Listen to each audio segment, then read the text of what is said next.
1961 में ना तो जीपीएस था और ना ही इंटरनेट। आधुनिक तकनीक के नाम पर सीमित संसाधन थे, लेकिन अमेरिका ने पानी की तरह पैसा बहाया और एक के बाद एक अपोलो मिशन लॉन्च किए जाते रहे। केनेडी ने अमेरिका से जो वादा किया था उसे पूरा करने के लिए स्पेस एजेंसी नासा ने जी जान लगा दी। अपोलो 1 से शुरू हुआ सिलसिला आगे बढ़ता है, लेकिन 1967 में एक हादसा होता है जब टेस्ट के दौरान 3 एस्ट्रोनॉट मारे जाते हैं। लेकिन चांद पर इंसान भेजने के मिशन से अमेरिका पीछे नहीं हटता और फिर वो तारीख आती है 16 जुलाई 1969 जब अपोलो 11 लॉन्च होता है। अमेरिका के अपोलो 11 मिशन का हिस्सा थे 3 एस्ट्रोनॉट, जिसमें 38 साल के कमांडर नील आर्मस्ट्रॉन्ग मिशन को लीड कर रहे थे। जिस दिन अपोलो 11 को लैंड करना था उस आखिरी वक्त में कुछ तकनीकी दिक्कत आ जाती है। कमांड सेंटर से 60 सेकंड का काउंटडाउन दिया जाता है कि मिशन अबॉर्ट किया जाएगा या फिर जारी रखा जाएगा, लेकिन आखिरी 30 सेकंड में नील आर्मस्ट्रॉन्ग धरती पर रेडियो मैसेज भेजते हैं कि landing is successful. Tranquility Base here. The Eagle has landed. Roger, Tranquility.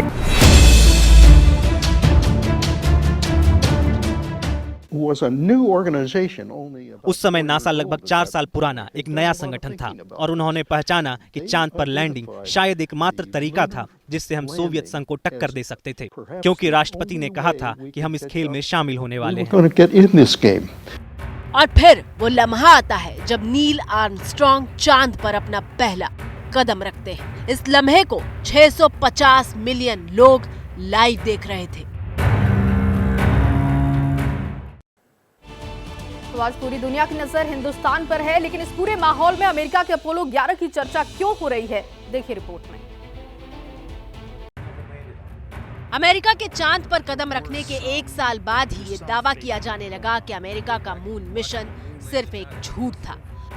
1970 में हुए एक सर्वे के मुताबिक उस वक्त अमेरिका में 30% लोग थे जो अपोलो 11 की पूरी कहानी को फेक मानते थे। अमेरिका का मिशन अपोलो 11 फेक था, जिसको वजन 1976 में एक किताब से मिली।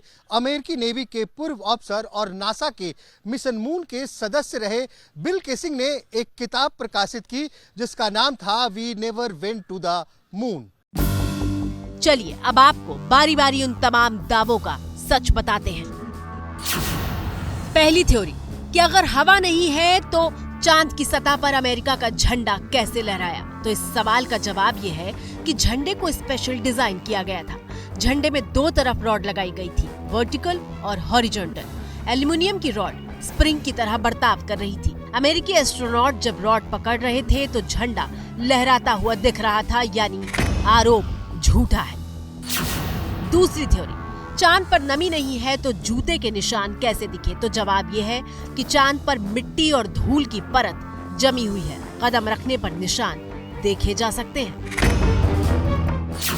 तीसरी थ्योरी, चांद पर खींची गई तस्वीर में तारे क्यों नहीं दिख रहे। तो जवाब ये है कि चंद्रमा की सतह पर सूरज की रोशनी होती है, ये इतनी तेज होती है कि तारों की चमक को भी मंद कर सकती है, इसलिए तारे नहीं देखे जा सकते और अपोलो 11 की लैंडिंग दिन के वक्त हुई थी। चौथी थ्योरी, नील आर्मस्ट्रॉन्ग के चांद पर कदम रखने की जो तस्वीरें आई उसमें परछाई इतनी दूर क्यों है।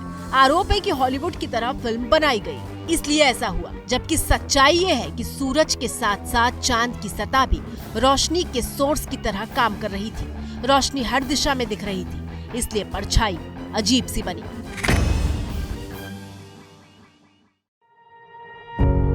पत्रकारिता कोई इमोशन नहीं है, ना अपना कोई ज्ञान देना है और ना कोई विचार थोपना है। पत्रकारिता क्या है? पत्रकारिता का मतलब है सही जानकारी इकट्ठा करना और तथ्य बताना। पत्रकारिता आज जितने महत्वपूर्ण दौर में है, शायद पहले नहीं थी। इस दौर से निकलने के लिए सिर्फ सच दिखाने की जरूरत है, वो सच जो आपके हित को आगे रखे। इसलिए अब रात 9 बजे प्राइम टाइम नहीं होगा, ये आपका टाइम है।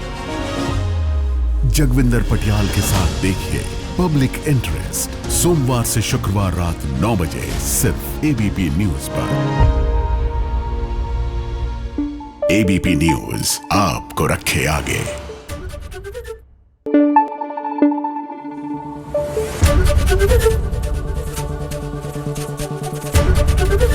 एबीपी न्यूज आपको रखे आगे।